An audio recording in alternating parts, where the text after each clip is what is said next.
تو آپ اس کو کیسے دیکھتے ہیں کہ ایک طرف زمینی افواج ہیں، ایئر فورس ہے اور سائبر؟ دیکھیے میں اس کو جنگ کو ورلڈ وار 2 سے تھوڑا پہلے کے جو واقعات اور جو ترقی اس وقت ہو رہی تھی ٹیکنالوجیکل، اس کے ساتھ ملا کے دیکھنا چاہوں گا، کیونکہ اس زمانے میں جو 30 کی دہائی تھی اس کے اندر ٹینک جو ہے وہ نیا نیا فوجوں کے اندر داخل ہو رہا تھا، اس کی ابزارپشن ہو رہی تھی، اس کے ڈاکٹرنز بن رہے تھے، اس کے استعمال کے طریقہ کار بن رہے تھے، اور اس وقت بہت سارے ترقی یافتہ ملک جس میں انگلینڈ بھی شامل تھا، فرانس شامل تھا، باقی طاقتیں اس وقت کی شامل تھیں، جن کو اس کا بالکل ادراک ہی نہیں تھا۔ یہ ایسا ہی تھا جیسے جو ہے 200 سال پہلے ریلوے جب آیا تھا تو ریلوے نے جو چینج لے کے آیا تھا، ٹینک وہی چینج لے کے آیا، اور آج جو ہمارے ہاں لڑائی ہوئی ہے یہ وہ لڑائی ہے جس کے بہت فار ریچنگ افیکٹ ہوں گے۔ یہ ٹیکنالوجی جو ہے اس کے لیے پاکستان نے پہلا قدم اور پہلا ڈیمونسٹریشن دے دیا ہے۔ یہ ڈیمونسٹریشن جو ہے ابھی لوگوں کے لیے ڈاکٹرن لکھنے، لوگوں کے لیے ٹیکنالوجی کی ایوولوشن کرنے اور ایک واٹر شیڈ پہ جا کے رکنے کے چانسز جو ہیں وہ بڑھ جائیں گے۔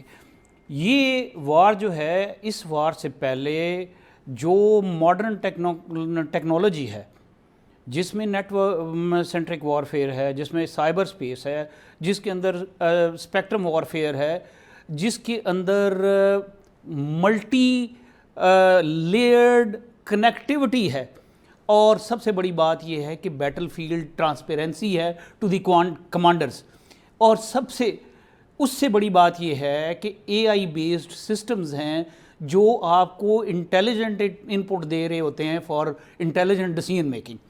اب اس میں انڈیا جو ہے پھر اندھیرے میں مار کھا گیا، کیونکہ کوئی یہ سوچ سکتا تھا یا وہ ایکسپیکٹ کر رہا تھا کہ پاکستان جو ہے خاموشی کے ساتھ ایک ایسے ملک میں جہاں ہم کہتے ہیں کہ ایک پولیٹیکل عدم استحکام تھا، ہر چیز جو ہے وہ بکھری ہوئی نظر آ رہی تھی، اس میں سے یہ ایوولوشن نکلنا؟ دیکھیں میں سمجھتا ہوں کہ انڈینز جو ہیں انہوں نے 2000 سے تقریباً آنورڈ ہمارے خلاف ایک پرپیچول وار رکھی ہوئی ہے، اور وہ وار کا پیٹرن یہ ہے کہ ہر 3 سے 5 سالوں کے بعد ایک بڑا واقعہ ہوتا ہے انڈیا میں، ان کی فوجیں کھڑی ہو جاتی ہیں، وہ دنیا کو اکٹھا کرتے ہیں ہمارے اگینسٹ، ہم سے کچھ چیزیں منوائی جاتی ہیں، وہ چیزیں منوانے کے بعد ڈی ایسکلیشن ہو جاتی ہے، وہ اس کے بعد اپنا ایک نیا جو ہے اپنا بینچ مارک بنا لیتے ہیں، اگلی دفعہ پھر یہ 4 سال یا 5 سال کے بعد ہوتا ہے، پھر وہ آپ کے ساتھ خلاف کرتے ہیں، پھر اگلی دفعہ، اور پھر کرتے کرتے 2019 پہ ہم آ گئے، اور 2019 میں جو انسیڈنٹ ہوا اس پہ ان کو پہلی دفعہ ریئلائز ہو جانا چاہیے تھا کہ اوور آل چیزیں چینج کی طرف جانا شروع ہو گئی ہیں۔ جب ان کے جہاز گرے، ان کا پائلٹ ہمارے قبضے میں آیا، تو ان کی جو لیڈرشپ ہے، ملٹری لیڈرشپ اسپیشلی، اور پولیٹیکل لیڈر کو بھی سوچنا تھا کہ ایک فنڈامنٹل ڈپارچر ہو رہا ہے پاسٹ سے۔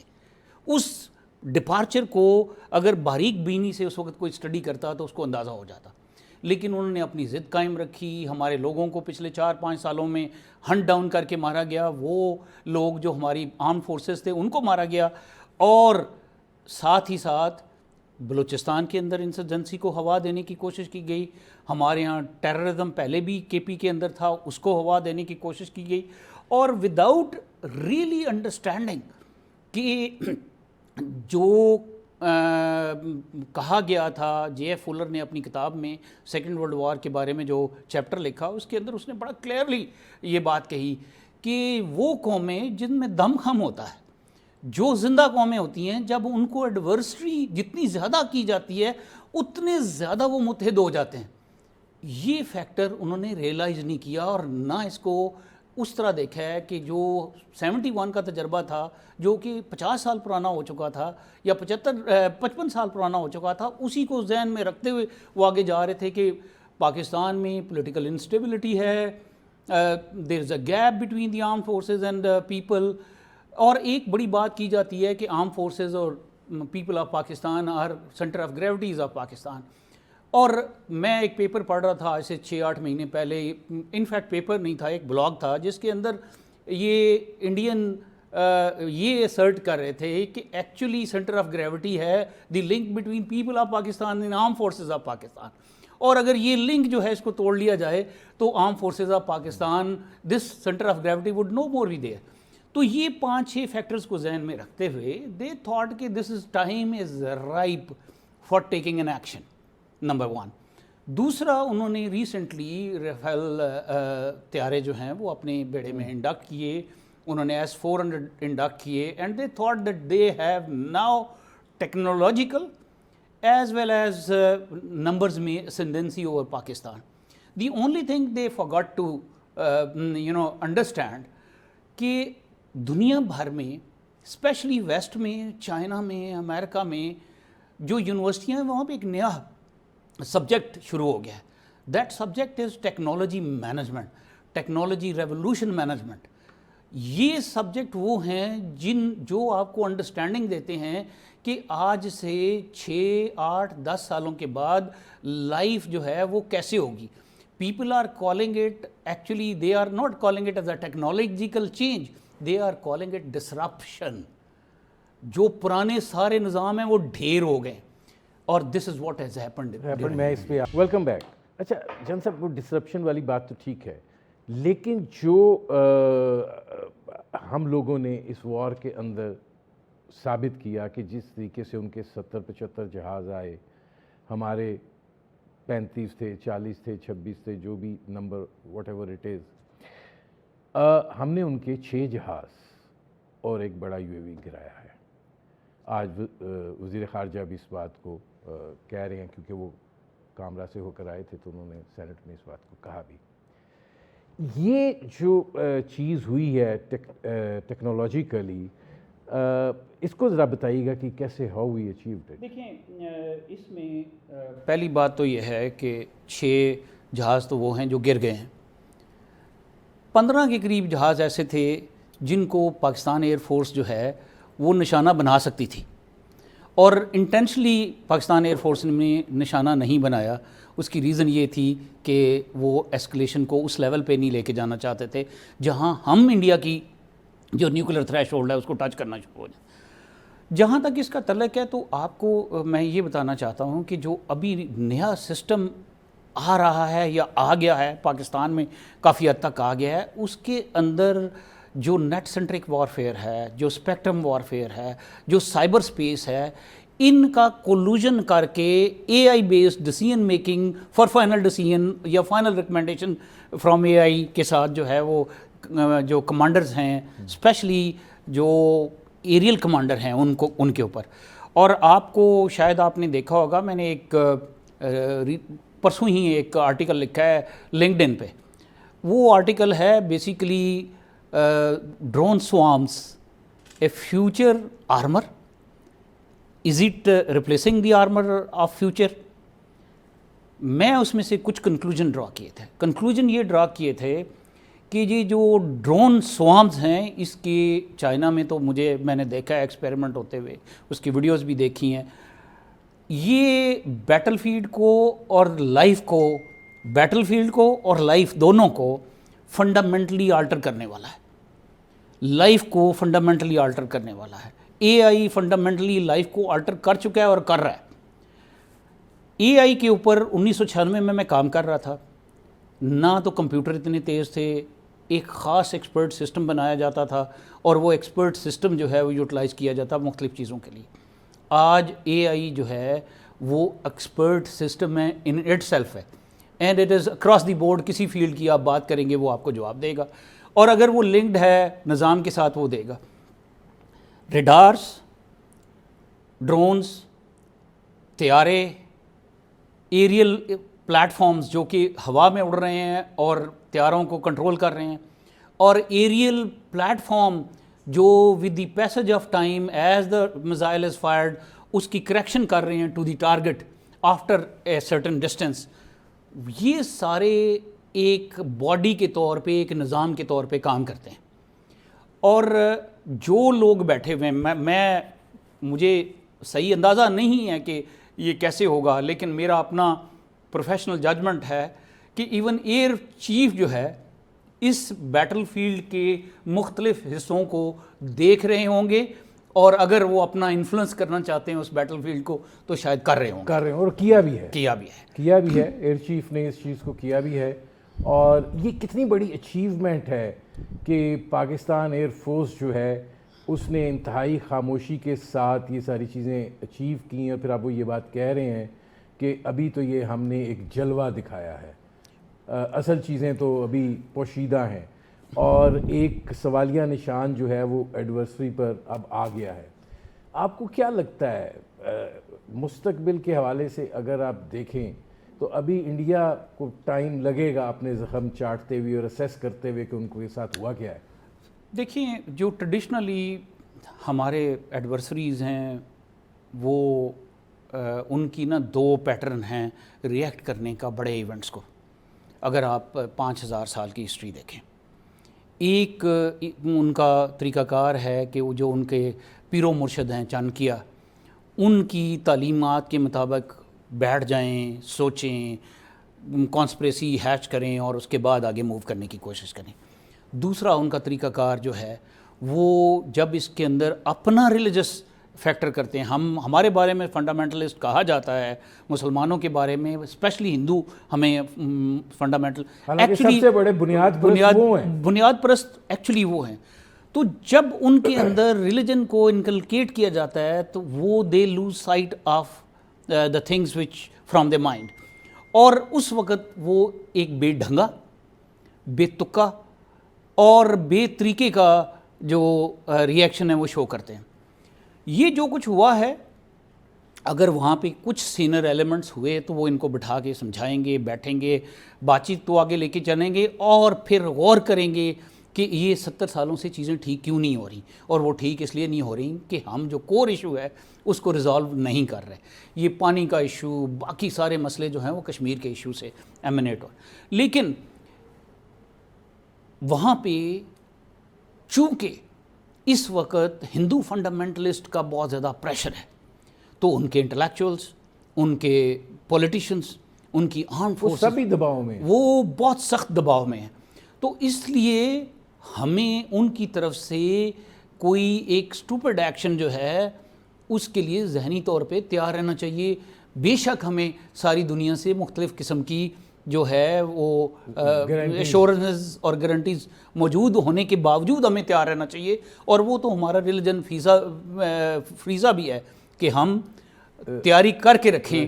جی اچھا، اب اس میں یہ فرمائیے گا کہ پاکستان نے جو اس میں سائبر اٹیک کو استعمال کیا ہے، یعنی ان کا جو ہے ہم نے پاور، پیٹرولیم سیکٹر، اور ابھی میں یہ دیکھ رہا تھا کہ ہوائی اڈوں کے سرورز کو ڈاؤن کیا ہے، ان کے فیڈرز جو ہیں وہ بند ہو گئے ہیں. یہ کیسے آپ دیکھیں، سائبر سیکیورٹی ایک بہت بڑی ڈومین ہے جو آگے ہم نے چلنا ہے. اس کے 3 بڑے سبجیکٹ جو ہیں وہ سامنے آئیں گے. سائبر سیکیورٹی جو ہے، سائبر کے ایڈمنسٹریشن آپ کہہ لیں، security would be one domain of cyber administration. Cyber administration would be one subject. Data and data analytics would be a second subject, and AI, which would program all these things together, would be a third subject. یہ ان کے fusion سے اس کے result نکلتے ہیں. ہوتا یہ ہے کہ آپ پراپر سائبر اٹیک پلان کرتے ہیں، اور ابھی تو I would call them a kind of passive cyber attacks which have gone in. میں active cyber attack could go کہ جو بامبے اسٹاک ایکسچینج ہے فار انسٹنس، وہ الٹا پھرنا شروع ہو جائے. جن کے پازیٹیو ہیں ان کی نیگیٹو کر دے، جن کے نیگیٹو ہیں ان کے پازیٹیو کر دے. سسٹم بینکوں کے ٹرانزیکشنز جو ہیں دوسرے بینکوں میں ہو جائیں، سارے سسٹمز جو ہیں اس طرح ہیک ہو جائیں. ریلوے لائن کے اوپر ٹرینیں آپس میں ٹکرا جائیں، 2 جہاز کٹھے اڑ پڑیں اور ٹکرا جائیں. یہ پاسبلٹی دور نہیں ہے، دور نہیں ہے، یہ پاسبلٹی موجود ہے.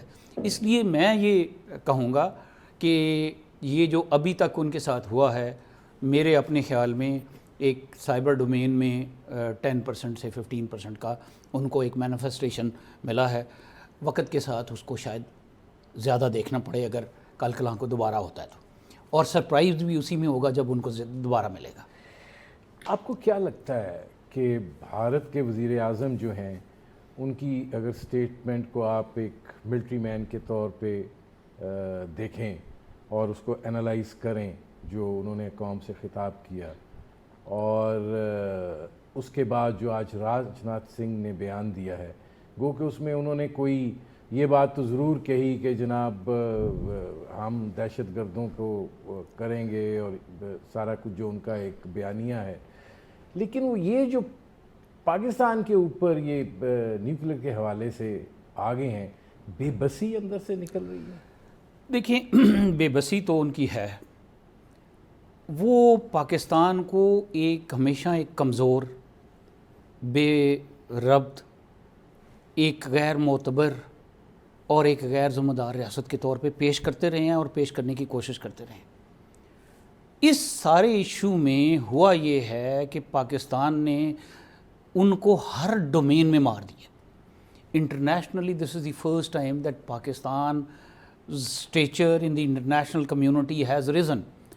آپ کی بات لوگ سننے کے لیے تیار ہیں اور آپ کی بات میں وزن فیل کر رہے ہیں. پہلے بھی آپ سچ بولتے رہے ہیں لیکن آپ کے سچ کو کوئی سچ ماننے کو تیار نہیں تھا. آج وہ آپ کے سچ کو ملٹری ڈومین میں they have been defeated to the extent that they will take lot of time to recover.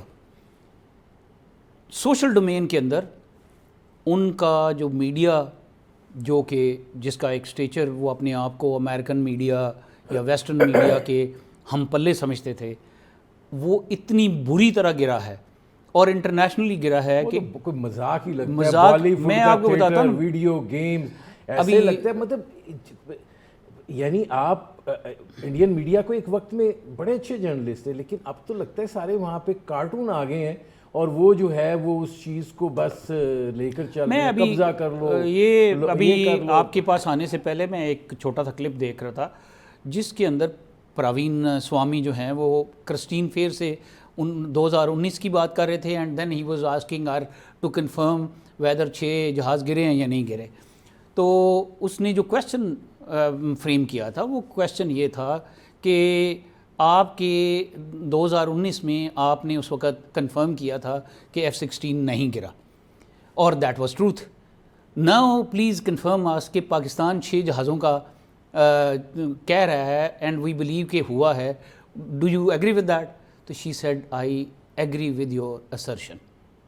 تو انٹرنیشنلی جو بڑے بڑے جرنلسٹ ہیں جن کا ایک اسٹیچر ہے, جو حق سچ کی بات کرتے ہیں, جن کو انڈرسٹینڈنگ ہے چیزوں کی, جو پڑھے لکھے ہیں, جنہوں نے ساری دنیا دیکھی ہے, وہ اس بات کو ان کے میڈیا کے بارے میں وہ کہہ رہے ہیں کہ میڈیا جو ہے وہ پاکستان کے میڈیا کا, اور اسپیشلی جو سرکار کی طرف سے میڈیا ہینڈلنگ ہوتی ہے اس میں وہ بالکل بری طرح پٹ گئے. پھر سوشل ڈومین کے اوپر دیکھیں, جب ہمارے ادھر جا رہے تھے تو دہلی کے اندر سراسیمگی پھیلی ہوئی تھی, ویئر ایز ہمارے پنڈی اسلام آباد میں ایک ڈرون گرا ہے تو میں باہر نکلا ہوں تو میں نے دیکھا کہ رستہ نہیں گاڑی کو مل رہا, ہمارے سارے لوگ ادھر جا رہے ہیں اور انہوں نے کسی جو کچھ ان کے ہاتھ میں ہے وہ لے کے پکڑے ہیں, نعرے مار رہے ہیں. تو اس قوم کو اس میں ایک اور سوال ہے کہ جو پہلا جو مرید کے وغیرہ پہ حملہ ہوا, پے لوڈز جو ہیں وہ جہازوں نے گرائے, پھر اس کے بعد ہمارے اوپر میزائل اٹیک بھی ہوئے ہیں, جیسے نور خان بیس پہ گرا یا باقی شور کوٹ یا جو جگہیں بتائی جا رہی ہیں. ایک سوال یہ بھی کیا جاتا رہا اور بڑا انڈین میڈیا اس پہ شو کہ ہم نے پاکستان کے ڈیفنس سسٹم میں پینیٹریٹ کیا. دیکھیں میں اس بات سے بالکل متفق نہیں ہوں. یہ اس بات پہ آپ ہنس رہے ہیں, میں کہہ کے لگانا چاہتا ہوں. دیکھیں ایک بات دنیا پوری کو میں آج سب کے سامنے کہنا چاہتا ہوں, پاکستان فوج جب سے پاکستان بنا ہے ایک مٹھی رہی ہے, ایک مٹھی ہے اور یہ ایک مٹھی رہے گی. یہ نہیں ہو سکتا کہ دیوار میں سے 2 اینٹیں باہر گر جائیں. یہ اس نے دیوار کی طرح ہی کھڑے رہنا ہے. تو یہ جو اسرشن ہے کہ پاکستان فوج کے اندر ہم نے پینیٹریشن کر لی ہے، میرا نہیں ایئر اسپیس میں نہیں، میں بتانے لگا ہوں، میں اس پہ بھی آ رہا ہوں. یہ تو ہوگی فزیکل ڈومین میں. ایئر اسپیس کے اندر پینیٹریشن، جو میری انفارمیشن ہے کہ پہلے دن ان کے جہاز جو ہیں انہوں نے کراس نہیں کیا، بیکاز ان کو 2019 کا ایک سبق یاد تھا. لیکن جب ان کے جہاز گرنے شروع ہوئے ہیں تو مجھے کسی نے یہ بتایا، یہ میرے پاس کنفرمڈ خبر نہیں ہے، کہ وہ اپنے جو زیادہ قیمتی ایسٹس تھے وہ ان کو اٹھا کے ڈیلی مومبے لائن کے پیچھے والی سائڈ پہ لے گئے، یعنی ایسٹرن سائڈ پہ وہ لے کے چلے گئے، تاکہ کوئی چانس نہ ہو کہ ایون جب آپ نے گراؤنڈ کیے ہوں ایسٹ تو اس میں بھی مارے جائیں. اور پاکستان نے جو پاکستان کے اندر انہوں نے ایئر سپیس کے اندر داخل ہوئے وہ میزائلز کے ذریعے ہوئے، اور میزائل جو ہیں وہ پاکستان اور انڈیا کا ڈسٹنس اتنا تھوڑا ہے، probably it would have taken them 10 to 15 minutes جہاں کہیں سے بھی انہوں نے چلائے ہیں.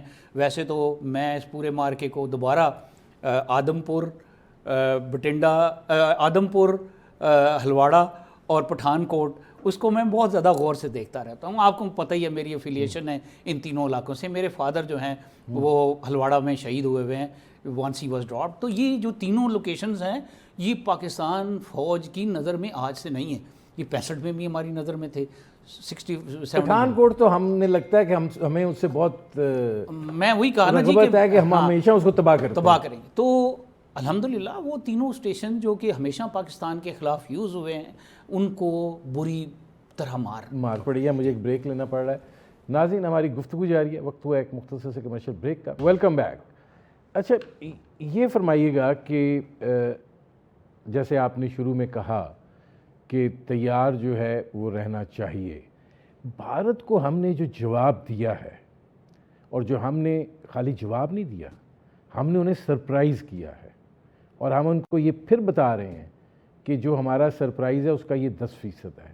اس کے باوجود آپ کو لگتا ہے کہ وہاں پہ سینس پرویل نہیں کرے گی اور وہ جو ہے وہ کوئی حرکت کرنے کی کوشش کریں گے؟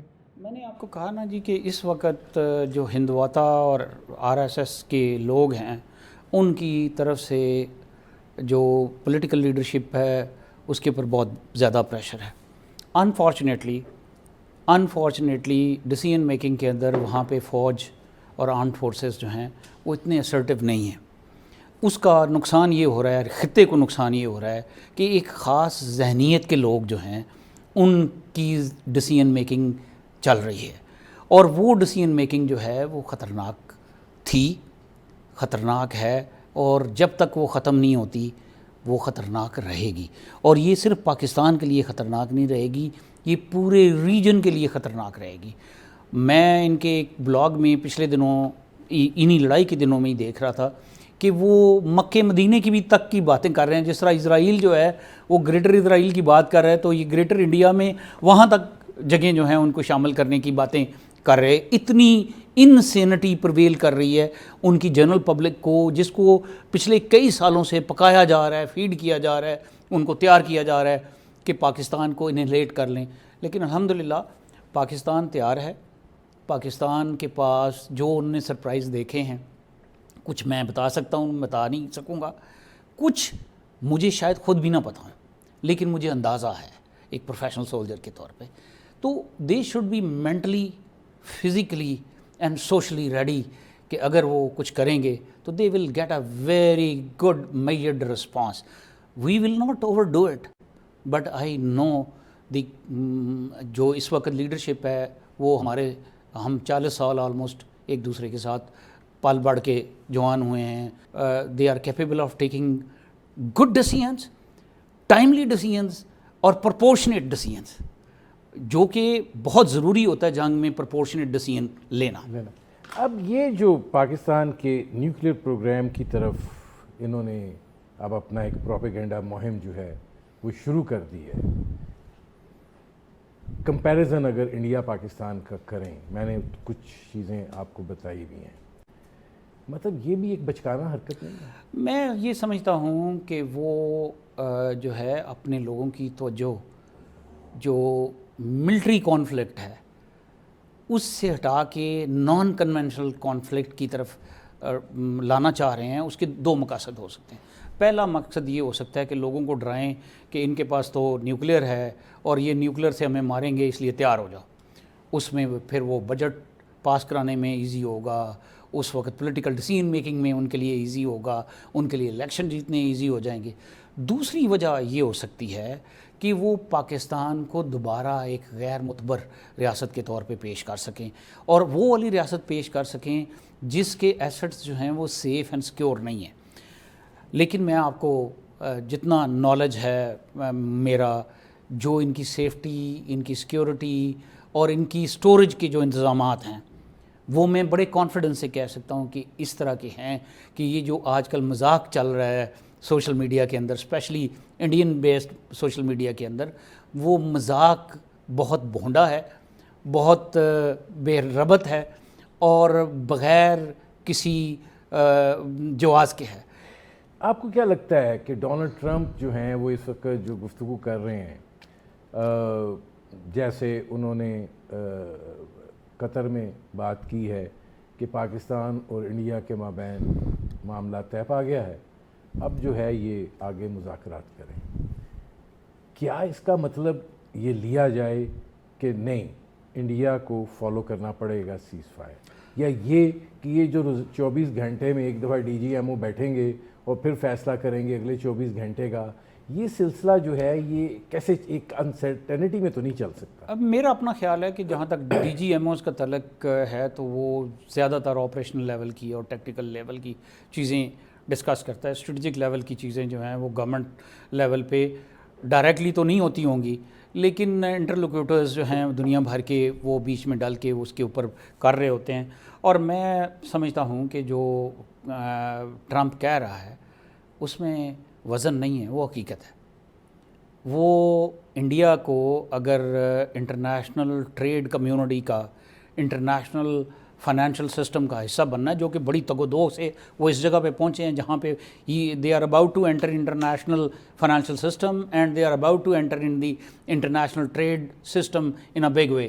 تو وہ اگر انہوں نے اس کے اندر انٹر کرنا ہے اور ہونا ہے تو پھر انہیں پریزیڈنٹ ٹرمپ کی بات نہ صرف ماننی ہوگی بلکہ ان کو ہمارے ساتھ بھی ایسے تعلقات استوار کرنے ہوں گے کہ ان کی جو پراسپیرٹی ہے اس کے اوپر کوئی آنچ نہ ہے. آپ کو نہیں لگتا کہ اس ساری صورتحال کے اندر بھارت کا نہ صرف یہ کہ ایک زوم ٹوٹا ہے, ان کی جو ہیجمونک پالیسی تھی وہ بالکل ڈیمیج ہو گئی ہے, اور وہ جو ایک تصور تھا کہ ان کو چین کے مقابلے پر تیار کیا جا رہا ہے, وہ اسٹریٹجک الائے ہیں امریکہ کے, اس وقت جس لہجے اور جس طریقے سے ڈونلڈ ٹرمپ بات کر رہے ہیں اس کو دیکھا جانا چاہیے کہ اس میں کچھ کریک آیا. دیکھیں مجھے لگتا ہے کریک آیا ہے, اور چونکہ ڈونلڈ ٹرمپ جو ہے basically is a tradesman, he is not a statesman. تو وہ ساری چیزوں کا اس کا نقطہ نظر چیزوں کو دیکھنے کا یا اس کا زاویہ نظر چیزوں کو دیکھنے کا وہ ہے جو trade, business, finance, financial systems کے تھرو دیکھتا ہے, اسی آنکھ سے دیکھتا ہے. چائنا کے ساتھ ان کی بڑے پیمانے پہ بات چیت جاری ہے. مجھے یہ فیلنگ ہے, اور میں جتنا چائنیز کے ساتھ کافی عرصے ملتا جلتا رہا ہوں, چائنیز میں کیپیسٹی ہے کہ وہ اس بات چیت کو کامیاب کر لیں. اور شاید one of the reason is کہ جو پریزیڈنٹ ٹرمپ ہے وہ دونوں راستے کھلے رکھنا چاہتا ہے, وہ پورا وزن ان کی طرف نہیں پھینکنا چاہتا.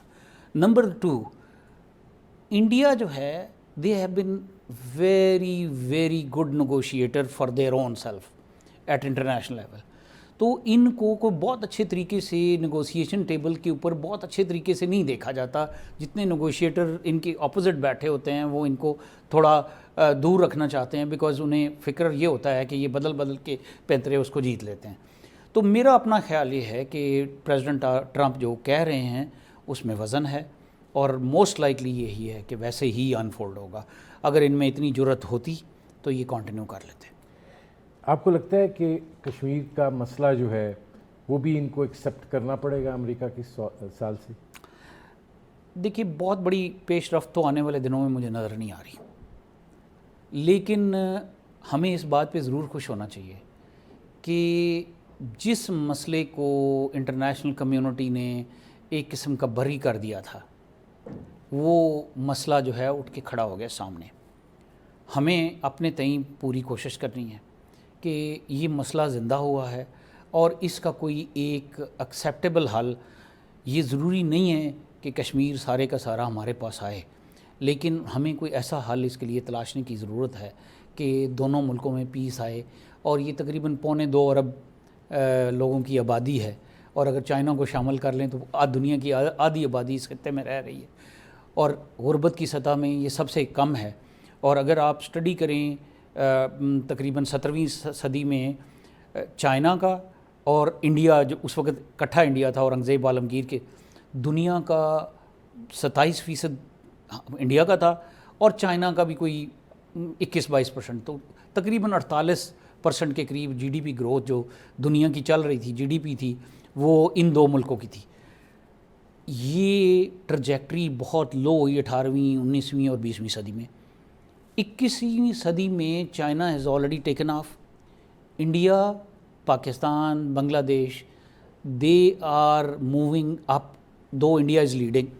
تو ان کو یہ انڈرسٹینڈ کرنا پڑے گا کہ اگر ہم نے آگے موو کرنا ہے تو پھر کشمیر کے مسئلے کو اور جو ہمارا لارجر فریم ورک میں مسائل ہیں ان کو حل کیے بغیر ایک آخری سوال اور جلدی سے اس کا جواب دیجیے گا، یہ جو ہماچل پردیش کا چین نے نام چینج کیا ہے، 27 جگہوں کے اوپر کہا ہے کہ یہ ہمارا علاقہ ہے، یہ کیا اسٹریٹجک موو ہے؟ دیکھیں آپ کے ساتھ میری ایک دفعہ پہلے بات ہوئی تھی سی پیک کے اوپر، تو میں نے آپ کو کہا تھا کہ اس کو ہمیں پاکستانیوں کو اس کو ٹرانزٹ ٹریڈ پروجیکٹ کے طور پہ نہیں دیکھنا چاہیے۔